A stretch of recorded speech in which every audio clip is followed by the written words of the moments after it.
Şimdi Finlandiya'ya gelmişken bunu da yapalım dedik. Mirador buranın adı. Yani manzara izleme noktası. Tepeden bütün Finlandiya'yı görebileceğiz.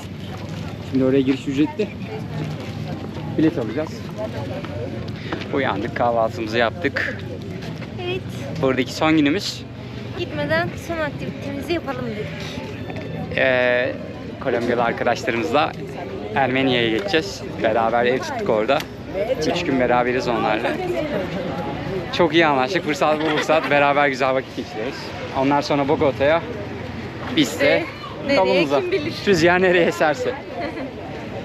Hava da çok güzel bugün bu arada. Dün bayağı soğuktu. Bugün mükemmel. Yukarıda evet. Yine jipler. Burası için çok ikonik jipler. Onlarla fotoğraf çekiliyorlar. Biz de çıkıyoruz. Giriş 8.000 pesoymuş. Pahalı. Kolombiyalılar da söylüyor pahalı diye. Yani. Isra benimle dalga geçiyordu. Bakın diyecektim. Çok bakın diyorum. Ne diyeceğim yani. Şimdi biz buradayız. Buna geldik. Geçen de maymunlara galiba şuraya gittiydik biz. Şuraları gezdik. İşte Finlandiya bu. Bu merkezdeki kilise. Bizim de galiba şurada bir yerdeydik, emin olamadım tam. Evet. Şurada bir yerdeydik biz. Hep bunlar kahve tarlaları. Burada hayvancılık da çok önemli. Etrafta çok fazla inek de var. Domates var. Bakın yine jiplerle, yani ikonik olan Willy jiplerle kahve taşıyorlar, muz taşıyorlar.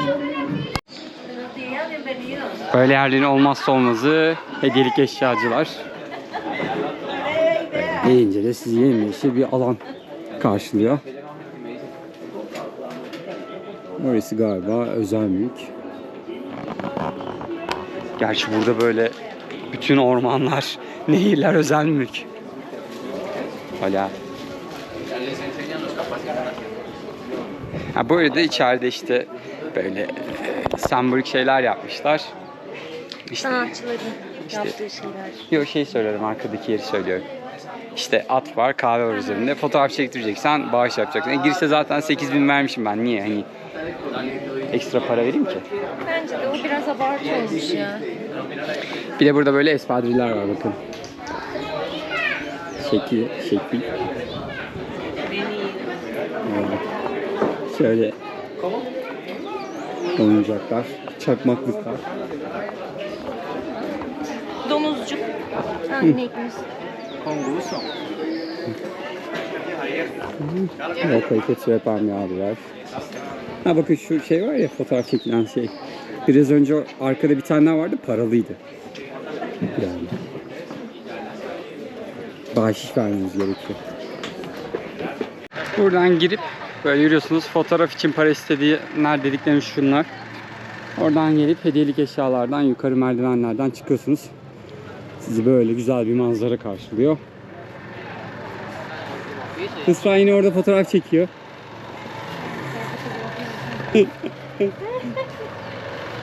Yine şu tatlı çiçekler. Ben burada kaldım. Maymunu göremedik, buna bakıyoruz. Gördük de işte uzaktan. Çok uzaktan gördük. Şimdi şuna çıkıyoruz işte. Manzara çok tatlı. Evet, bence de. Galiba Finlandiya'nın en yüksek tepesindeyiz.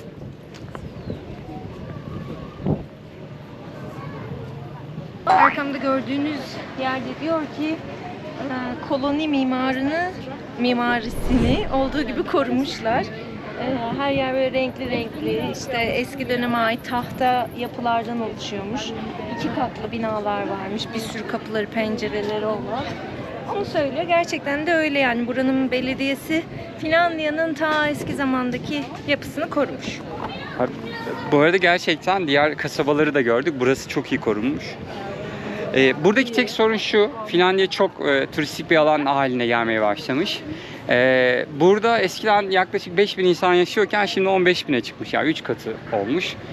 Ve dolayısıyla su yetmiyor buraya. O kadar yağış almasına rağmen bayağı hostelde su sorunu çekiyoruz. Evet ya, gerçekten şaşırdık. Yani şarıl şarıl bütün gece yağmur yağdı. Sabah uyandık, su yok. Üst katı herhalde şey mi yani? Pompaları iletemiyor mu? yetmiyormuş. Anlayamadık. Hafta sonları o meydanı, girişini araç trafiğine kapatıyorlar bu arada. Meydanın, o kilisenin olduğu bölgeyi asla arabayla giremiyorsunuz. Öyle bir turist geliyor ki yani anlatamam size. Akşamleyin böyle belki 100 metre boyunca dönüş otobüs sırası falan oluyor burada. Evet yani o hostellerde yer bulmak zor zaten. İnanılmaz. Bak bu arada. Çok tatlı.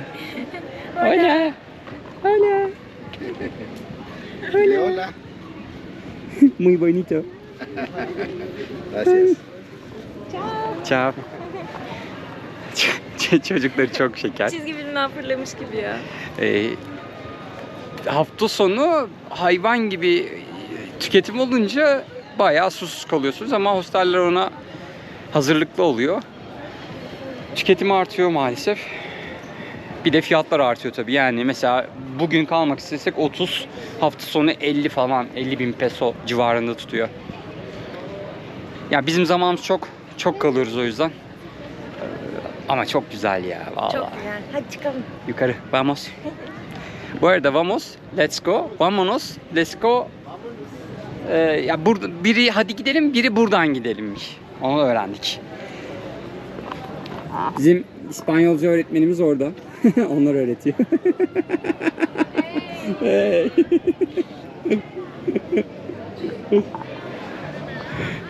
Çok güzel arkadaşlıklar edindik. Bu arada karşımızda şöyle bir mezarlık var. Yani çok ilginç mezar taşları var. Görüyor musunuz ne kadar büyük ve uzunlar? Hepsinde gayet uzun taşlar kullanmışlar. İlginçmiş. Ama özel bir mezarlık olabilir, aile mezarlığı gibi. Çünkü baksanıza çok az mezarlık var. İşte burası da diğer bir noktası. Bahsettiğimiz villagep'ler orada kahve taşıma ve diğer işleri halletmede hala biliyorsunuz işte izlediğiniz ama orada bile çok fazla kullanılıyor. Hatta buradan mesela Salento'ya falan gitmek isterseniz jiplerle gidiyorsunuz hala. 6.000 pesoymuş. Yakın mesafeleri onlarla gidebiliyorsunuz. Uçsuz bucaksız ya. Yemyeşil mükemmel. Toki gelip şuraya bir ev yapsın ya. Yazık bunlar ev yapmayı, bina yapmayı bilmiyorlar. Uzungöl, Ayder falan. Onlar gibi olsun buralarda.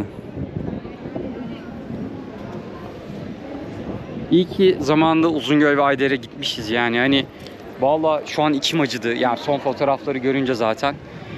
Biz bir Karadeniz turu yapmıştık. Yıllar önce. 2015'te belki de. Arabayla gitmiştik oralara. Yani onu diyorum işte. Ya Toki bunlar bilmiyor. Toki gelsin şuraya ev yapsın. Şuraları falan filan. Değil mi? Çok geçti kalmış. Bu ne? Böyle yüksek bina yapmış şuraları falan. Bakın orada da küçük bir kasaba var. Geri kalan her yer yemyeşil. Adamların şöyle çiftlik evleri var. Her yer yemyeşil. Doğaya o kadar saygı duyuyorlar ki. İnanılmaz. Bakın şurası Kimbaya. Küçük bir kasaba. Burası da Ermenya. Biz oraya gideceğiz işte. Orası da çok güzelmiş. Yani orası daha şehir. Ama biz oraya geçeceğiz.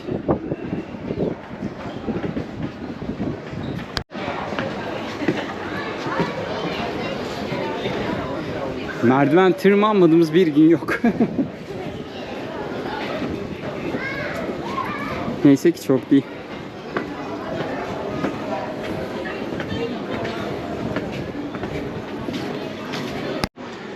Bakın Finlandiya'da burası. Bizim hostelimiz şurada bir yerde olsa gerek. Şu arada bir yerde. Evet. Yeşil bir tente var. Onun arasından giriyorsunuz. Hostelimiz orada. Küçük bir kasaba. Barınma sorunu varmış. Buradaki bazı insanlar buradan taşınmış. Daha yakın küçük kasabalara, daha ucuz kiralara gitmişler. Burada da son dönemde dünyadaki gibi çok fazla kira artışı olmuş. 3 katı, 4 katı artmış burada da kiralar. Zaten mülk almak çok zormuş.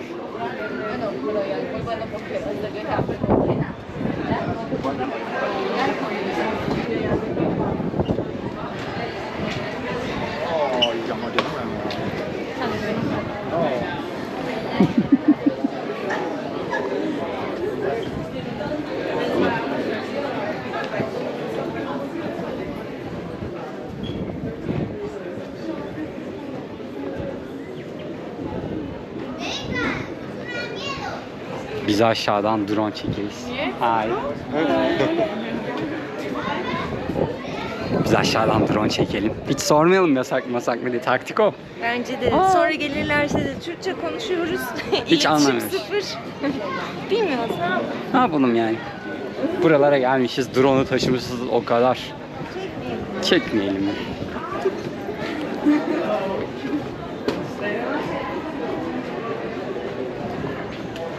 Ya çok güzel manzarası. Bu manzarayı diğer tepelerden de görebiliyorsun. Ya güzel yapmışlar. Ama 8.000 bence biraz saçma bir para. Zaten lokaller de söyleniyor buna yani. Yani olması gereken 3.000 falan diyorlar. Yerliler de yani buranın yerlisi de. Ama burada daha çok yerli turist çok. Yabancı da çok. Çok. Turist çok.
Çok şekerler. 1, 2, 3, 4, 5 tane.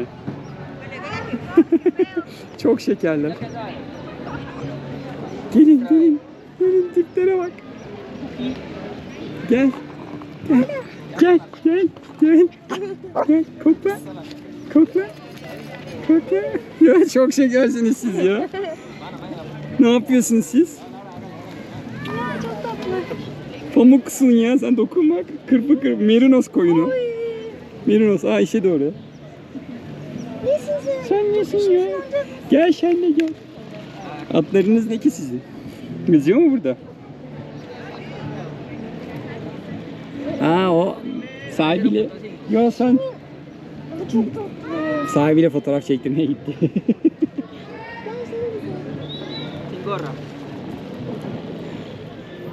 Bu burada kaldı ya. Sen çok tatlısın. Bizim olsan götürelim misin? Hadi gel gidelim. Senin arkadaş var sana. Kafi var. Kokonat var.